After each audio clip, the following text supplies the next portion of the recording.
To the garlic. To the garlic. His stubbornness. Well, it's impressive how the ground opens up. The cracks that appear in the ground. More footage of this 7.8 earthquake that occurred in the Philippines. And on that occasion, images are shown of a house's yard where the ground started to split. In several places, cracks started to appear, and the person was just calmly recording, while the whole family was running at one point, so he also decided to go outside. Luckily, nothing worse happened. No, the ground didn't swallow the motorcycle or the people who were there on the ground, but yes, it clearly shows the strength of that movement. Truly impressive. Hello? The images also show what's being seen right now over in Europe at Eurosatori 2026, where the famous Flamingo missile from Ukraine is already being presented. Well, now these missiles are up for sale, and well, they're the future of the military and the future of business. Also for Ukraine, a country that had to adapt to a conflict it didn't want. But obviously now they're taking financial advantage of it. It's also impressive how things are progressing in that sense. Let's get into the details.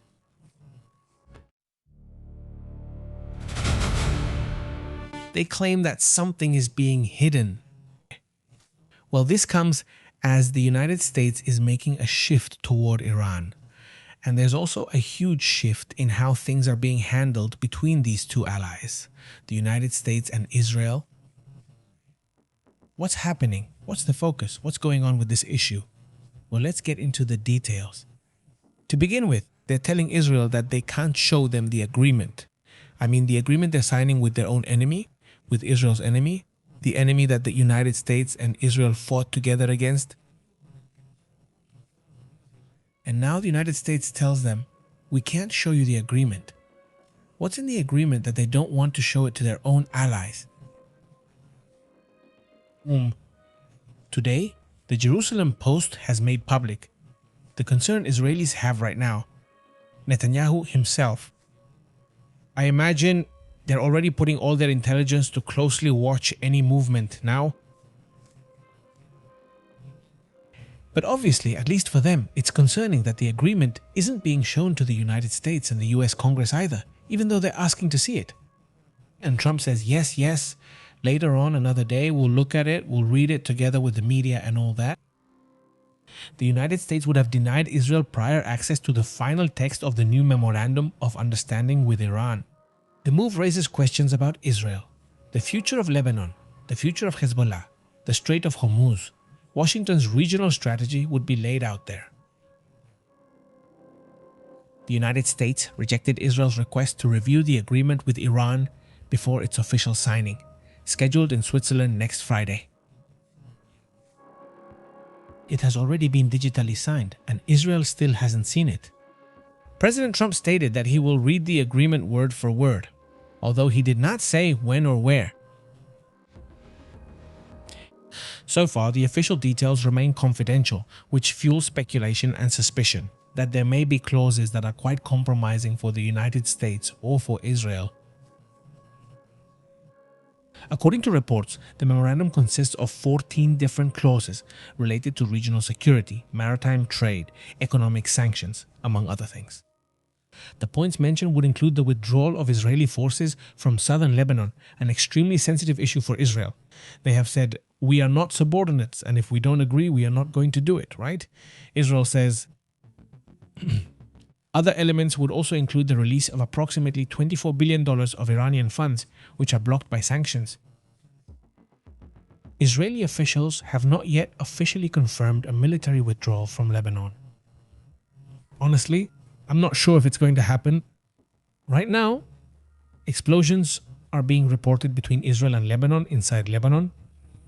But let's say between the IDF troops from Israel and, let's say, Hezbollah militias. So in that sense, just imagine, it's practically an ongoing conflict where they're being told to withdraw without having achieved the objective that was intended. The scenario also places Lebanon at the center of negotiations because that's the hardest card the United States has right now, telling Israel you can't attack anymore because then the agreement would fall apart. rechazazos. Also, the Israeli news outlet N12 reported through Israeli officials that they requested the agreement from US offices, but they were rejected. They didn't want to share the information with them. So, as several Israeli media outlets are saying, like the Jerusalem Post and Channel 12, they're simply not giving them any room. Eso sisa. Now, another thing that catches my attention is the tensions that are reaching levels we haven't seen before between the United States and Israel. But also, in another sense, between the Russians and the British. Let's get into that detail.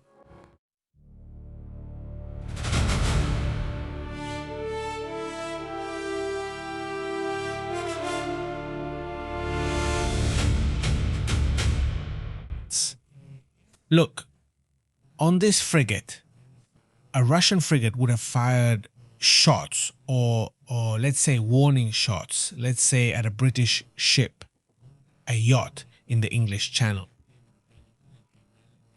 According to reports, the Ministry of Defense is investigating what apparently would be a series of shots about 500 meters from a ship near the Isle of Wight. According to what has been reported at this time in this area, the ship fired towards where they were. The UK yacht, but right in the English Channel. He says, I mean, very close to the United Kingdom. Just imagine. And shooting? Not attacking, not destroying, but shooting. In this area, look, I mean, if we look at the map, this is France, this is the United Kingdom, and Russia is far away from there. And in this area, a Russian frigate is firing at a British vessel. No injuries have been reported and there is no damage. The yacht continued its journey. But the HMS Tyne, a patrol ship, visited the yacht to gather all the information and make sure the crew was safe. The incident occurred just a few days after the United Kingdom seized the tanker linked to Russia. So right there in the English Channel, the United Kingdom goes and seizes a Russian tanker with a patrol ship to gather information. Russia didn't like this at all. And well, it seems like this is the reaction, right? The reaction is to go and take this, or well, not take, but shoot from a distance as a warning at a private yacht.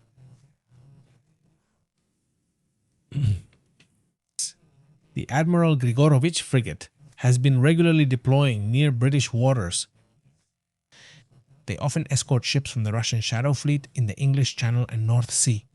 They have refueled off the coast of Suffolk to remain close to the United Kingdom.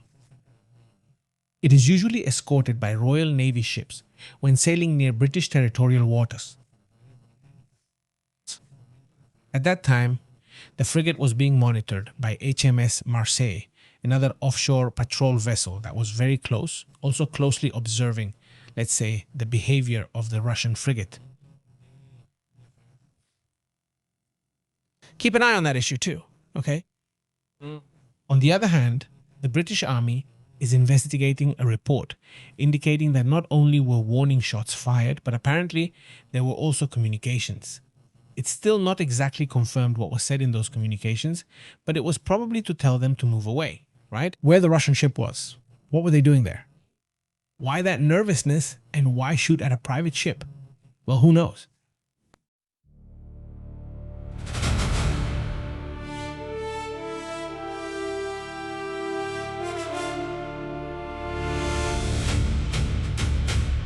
In other matters, look at this. Iran says that the agreement to end the war with the United States, it demands that Israel not only stop attacking Lebanon, but also that it completely withdraw from Lebanon.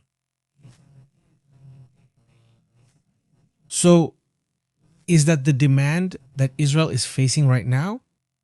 Or rather, that Iran is making of Israel? So what is being asked is one of the points that has been revealed, although not all the details are available right now. Iran's top diplomat stated today that the preliminary agreement to end the war with the United States requires Israel to withdraw from Lebanon. It's a condition that Israel has simply already rejected, and that could cause the agreement to fail, which would lead to a resumption. If the agreement isn't made, yes. And what's next? The idea is that what comes next will be a total war, not just a partial war anymore. No more little shots. So, at times, not even that, but actual wars with troops. And a war that could spread to other regions of the world. That's the concern right now. The Iranian Minister of Foreign Affairs, Abbas al-Sargashi, stated that the continued Israeli occupation of southern Lebanon would be violating the agreement. So, that's the only thing I find difficult. And today is just Tuesday, right? It's already Wednesday, isn't it? It's still Tuesday the 16th. So we have until Tuesday, Wednesday, Thursday. In 3 more days, the agreement will be signed. Wow. Well, the financial experts must know something about the oil issue. But oil prices are dropping a lot. It's going down to $80. And Texas oil is at 76, right? So oil has really been dropping in price. And with that price drop, what it shows is that there's confidence that things are going to calm down a bit. As long as oil keeps dropping, it means that the agreements, whether people like them or not, are being carried out. But if Israel doesn't withdraw from Lebanon, we'll probably see a rebound and the price will start to go up. The oil price. That's also a game in which many are amassing enormous resources, right? Because at the end of the day, this game of volatility in the markets, especially when it's very calculated, can also generate huge profits for some people, right? Keep an eye on that issue too.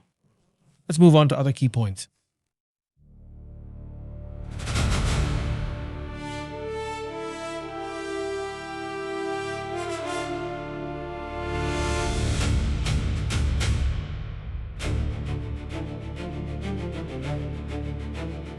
And it says that just as there are conditions from, let's go over here. Just as there are conditions from Israel, conditions from Iran, there are also conditions from Washington. The United States would also be setting its own conditions, and the path is very complicated. The path, let's say, toward peace or toward reaching an agreement is unlikely, but it's there, and it keeps moving forward. Right? Amid the ongoing chances of collapse, the White House set concrete conditions to reach the agreement. Donald Trump offers to lift economic sanctions and facilitate Iran's reintegration into the global economy if the regime meets the demands. The main US demand is the complete dismantling of Iran's nuclear program, including centrifuges and infrastructure capable of producing nuclear weapons. That's where they're headed. The proposal also includes the gradual release of up to $24 billion in frozen funds. All these demands made by the United States are focused on the nuclear issue, and they're not even addressing the topic of ballistic missiles anymore, which is obviously something that also concerns the Israelis, right? J.D. Vance himself, the Vice President of the United States, had to come out and admit what it seemed like no one in the US government dared to say, that the agreement, the Memorandum of Understanding, is extremely broad. It's generic. Everything is very that agreement. There's no clear information like, look, here are the details. This is how it's going to happen. No, there are no details. Vance, Vice President of the United States, has admitted that the agreement with Iran is very general. Republicans report that people on Capitol Hill are asking for more information about the still unknown text. The Vice President acknowledged today that the preliminary agreement reached with Iran lacks many details and described it as a very general document. Yesterday, I was already commenting or hinting at this a bit, and well, he has been reiterating the situation, hasn't he? What does he mean by general? Well, look, at least the details that are available what is known right now, right? A ver, para tomar ese uranio enriquecido, bra. The thing is, what they're asking for isn't technical details. And without those technical details, like how many engineers will there be to handle that enriched? How long will the extraction process take? Which countries will participate? Under what conditions? None of the details are known. Not even the basics. Not even the basics. So everything seems very weak, very generic, right? No. There's no clarity. That's why we'll have to wait for detailed information, right? This needs to be read because up until now it hasn't been done. J.D. Vance told the US media that the memorandum was signed and was only a page and a half long. That's all the memorandum contains, a page and a half. J.D. Vance himself acknowledges it. Such a complex agreement, and it's written on just a page and a half. Acknowledged by the Vice President. Well, I think it shows that it's still not a serious agreement. But it's something. It's progress, right? At least, that's what the oil investors think. That at least it's progress, but the market is going to be very nervous, and especially the people who live in those areas because they don't know what the next steps will be. Hello, how have you been? Francisco Arce, Garman, a big shout out. Isa Ibarra, Leticia, a big shout out. MT Monica. Let's move on to other important points as well.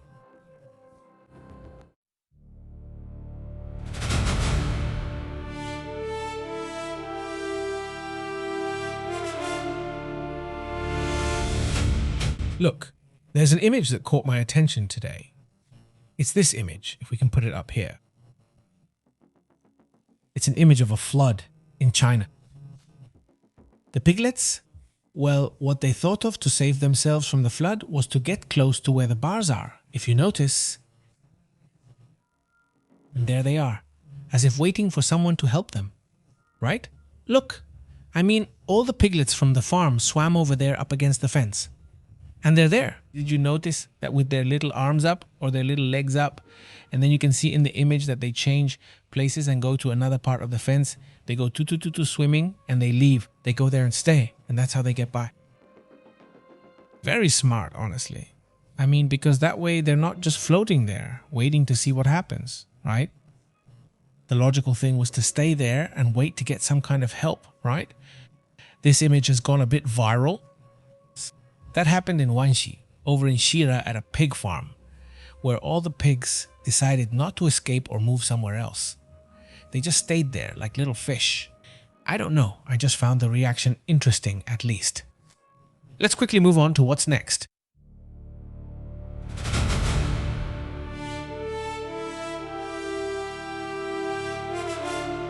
How are you, Alvaro? Isa Ibarra says here that gas prices aren't going down. Let's wait at most a week, but I think in about 3 or 4 days we should start to notice a difference, right? It's not immediate, right?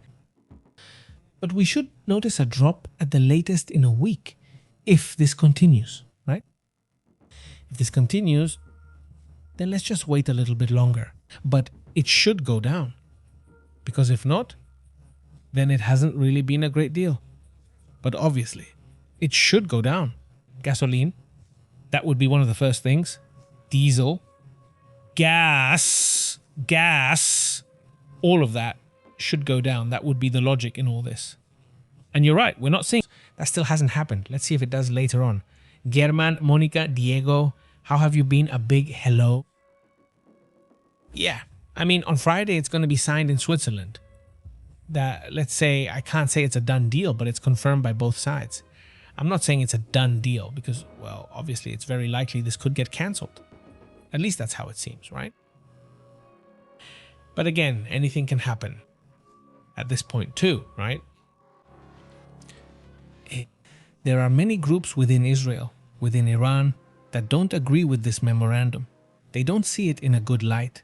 So there's some discontent in that sense. And also in the United States, there's uncertainty about what the memorandum involves and how it's going to be carried out.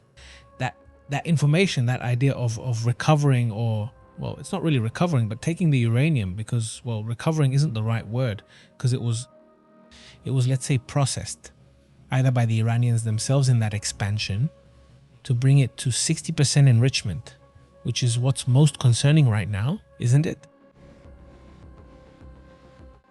Let's go to the next live broadcast over there. They didn't keep me, so let's go. You know how it goes.